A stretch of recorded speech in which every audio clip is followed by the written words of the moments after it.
పవన్ కళ్యాణ్ గారి భార్య యానా లెజ్నోవా గారు సో తన కొడుక్కి ప్రమాదం తగ్గింది కదా అని ఆపద ఒంట్లో తగ్గింది కదా అని సో తలనీలాలు సమర్పించి సో తిరుమల అన్నప్రసాదానికి 15 లక్షల రూపాయలు డొనేట్ చేశారు. దానికి మీరేమంటారు? నిజంగా చాలా అద్భుతమైనటువంటి సన్నివేశం ఆవిష్కృతమైంది. నిజంగా ఆమె ఏ దేశస్తురాలు, ఆమె నమ్ముకున్న మతం ఏమిటి, ఆమె బిడ్డ అగ్ని ప్రమాదంలో గాయపడితే ఏం జరిగిందో ఎలా జరిగిందో అన్న ఆందోళనలో భగవంతుడా నా బిడ్డ ఆ ఆపద నుంచి గట్టెక్కినైతే నీకు తలనీలాలు ఇస్తానని మొక్కుకున్నట్టుంది.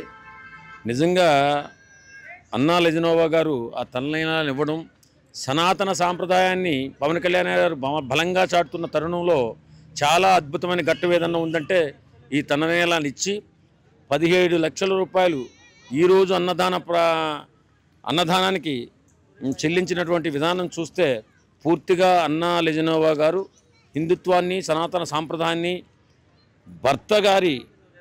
భర్త గౌరవాన్ని నిలబెట్టే విధంగా ఆమె నమ్మినందుకు ఆమెకు ప్రత్యేకమైన కృతజ్ఞతలు తెలియజేసుకుంటున్నాం. అలాగే ప్రతి భర్త కూడా క్షేమంగా ఉండాలని, బిడ్డలు క్షేమంగా ఉండాలని కాంక్షించే తల్లి ఆమె.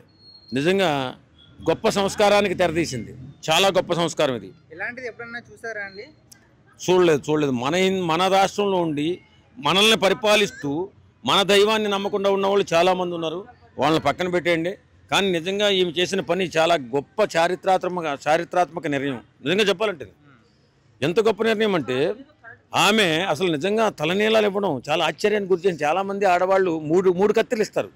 వెంకన్న బాబు దగ్గరికి వెళ్ళినప్పుడు ఏదన్నా మొక్కుబడి ఉంటే 3 కత్తిర్లు ఇచ్చి అది తలనీలాలు ఇచ్చినట్టుగా భావించి వాళ్ళు మొక్కు తీసుకున్నట్టుగా భావిస్తారు. అలాంటిది ఈమె పూర్తిగా సనాతన సంప్రదాయాన్ని కొనసాగిస్తూ ఆ దైవ నిర్ణయాన్ని, ఆ దైవం పూర్తి కేశాలు సమర్పించిందంటే ఇది నిజంగా చాలా గొప్పగా మన హిందూ ధర్మాన్ని గౌరవించినట్టుగా భావిస్తున్నాం. అంటే చాలా మంది ఆడవాళ్ళు అంటేనే అందం అంటేనే జుట్టు దాన్ని మొత్తం కూడా దేవుడు సమర్పించారు. దానికి ఏమంటారు? తను ప్రాణానికి ప్రాణంగా భావించిన చూసుకుంటున్నటువంటి బిడ్డ ప్రమాదం నుంచి ప్రమాదం నుంచి బయటపడిన తర్వాత మరి ఆమె ఈ కేశాలంకరణ ఎంత అది పక్కన పెట్టేసాయి. నిజంగా వెంకటేశ్వర స్వామి మహత్యం, అలాగే ఆంజనేయ స్వామి వాళ్ళకి అండగా ఉన్నాడు. ఖచ్చితంగా వాళ్ళ కుటుంబానికి అండగా ఉంటాడు. ఇది మాత్రం చాలా వాళ్ళు భర్త బాటలోనే నడుస్తున్నట్టుగా సనాతన సంప్రదాయాన్ని కొనసాగిస్తున్నట్టుగా అనిపిస్తుంది. సనాతన సంప్రదాయం అంటే ఏం లేదండి. ఎవరు ఏ దేవుని నమ్మనా ఇప్పుడు చాలామంది మతాల పేరుతో కొట్టు చేస్తున్నారు.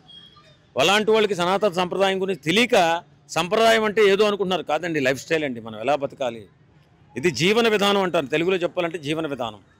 ఖచ్చితంగా ప్రతి ఒక్కరూ కూడా తెల్లవారుజామున 4:30 ప్రాంతంలో లేచి కాలకృత్యాలు తీర్చుకుని తదుపరి స్నానం చేసి తదుపరి దైవ ప్రార్థన చేసుకుని ఉదయాన్నే మనం పనికెళ్ళిపోయేటటువంటి కార్యక్రమమే సనాతన ధర్మం. అది ఏ మతంలో అయినా ఏ కులంలో అయినా పాటించినోడు గొప్ప ప్రయోజకుడు అవుతాడని చెప్పి మన సనాతన ధర్మం చెప్తుంది. అంతే తప్ప ఇదేదో మతమో కులమో ఏం కాదండి. ఖచ్చితంగా ప్రతి ఒక్కరూ కూడా నమ్మిన వాళ్ళకి హిందుత్వాన్ని నమ్మితే చాలా అద్భుతంగా ఉంటుంది. అది నిరూపించారు అన్నా లెజ్నోవా గారు. తప్పకుండా ఆమెకు మంచి జరుగుతుంది.